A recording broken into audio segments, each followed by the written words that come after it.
Chapter 18, the Federal Court System. Talk about the national court system. Before the Constitution, only local laws existed in this country.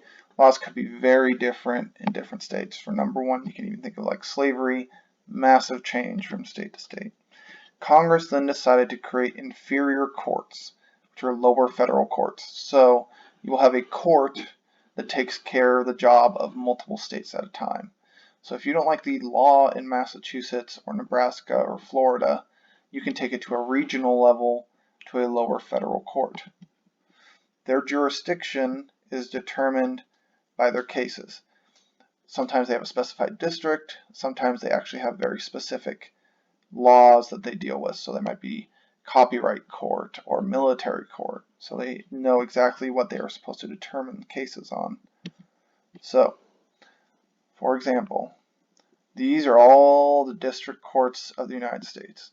The most interesting one to me is that you have the U.S. Virgin Islands, which are around here by Florida, I believe, and they're actually part of the 3rd district, which is Pennsylvania, New Jersey, Delaware.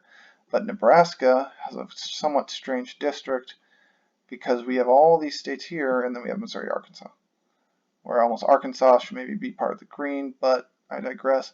Our 8th district is you do something bad, you get sued, something bad happens, and it doesn't get resolved in Nebraska, it goes to the 8th District Court.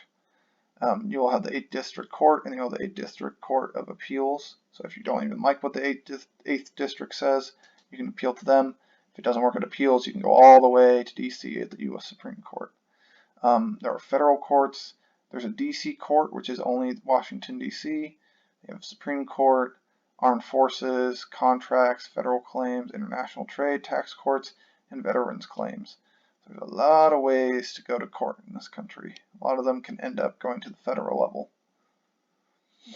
Okay, a plaintiff is those people who file a case. And then defendant is those the case is against.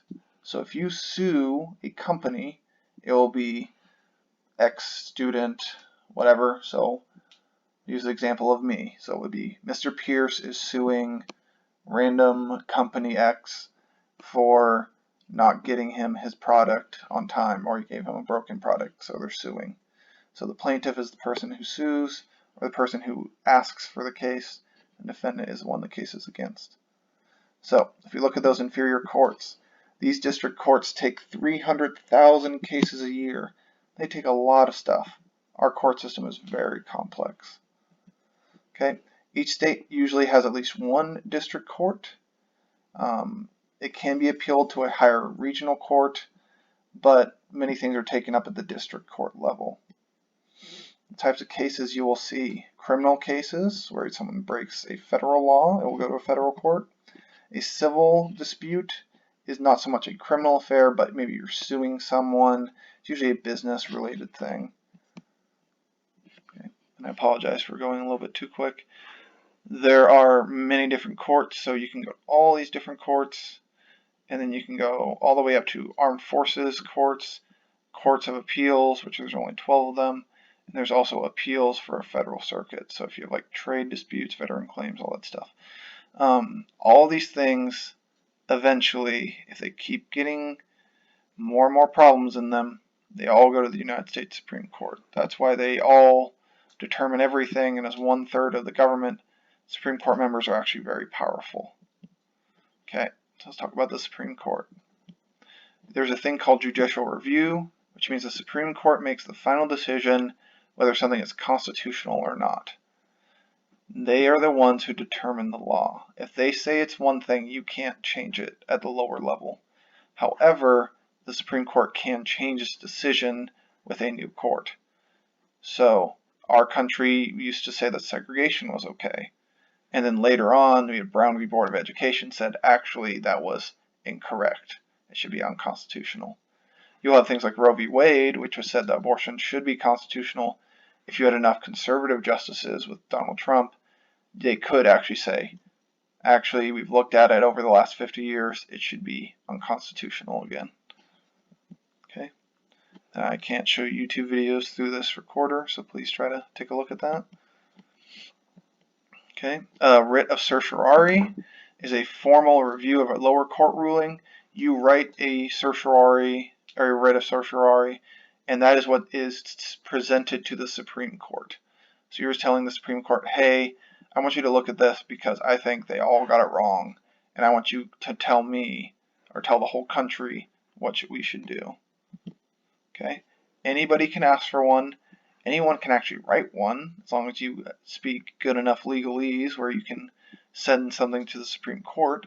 The Supreme Court takes writs of certiorari that are hundreds of pages long. They can be super long. They can also be very, very short. I think some of the shortest ones in history have been 5 or less pages long. Anybody can ask for them. So even you as a high school student could write one. You probably need a lot of help, but technically anyone can write to the Supreme Court. If the Supreme Court accepts these, it becomes a case that they will review. The Supreme Court decides whether or not they want to rule on something. So they could say, someone is appealing them, they say, the 12th court shouldn't have said that about my case, and the Supreme Court can say, we think they did an okay job, we're not going to look at it. But they can choose what they want to look at. Okay? So, when you're going to get all the way to the Supreme Court, you file a case in district court. If you don't like what happens, you go to an appeals court, and they will tell you, oh, was something wrong with it? Okay. They might say, oh, it's fine. So you can either go straight to the Supreme Court with a writ of certiorari, but sometimes they say, we don't want to talk about this. We don't want to figure it out. They could send it back to the appeals court, and that will be the final say on it. Or sometimes they can agree to it, and they will be okay with it. They can also allow a lower court ruling to stand, so they can say, what they said was fine. We're not going to actually take the time to go over it. We're busy. Okay? Opinions and precedents. A majority opinion is obviously just the ones who win the case. They give the reasoning for their case and the rules. This helps us to determine how laws get made after they make their case. A precedent is the guiding ruling for the future. It's rarely overturned. So they would say, okay, what's the big thing out of this case that gets used for every other case that is similar? So you'll have cases that deal with gun rights, and they'll say you cannot take a gun away from someone who hasn't committed a crime. So if anybody else brings a case to the Supreme Court, they're going to look at those old cases to see what is likely. Okay? Concurring opinions, they agree with the majority. They say, oh, you won the case, but they come up with a different reason. Sometimes these different reasons are really useful later down the line when they want to look up stuff from old Supreme Court cases. And then a dissenting opinion is just you disagreed with it, and you also usually say why you disagreed with it.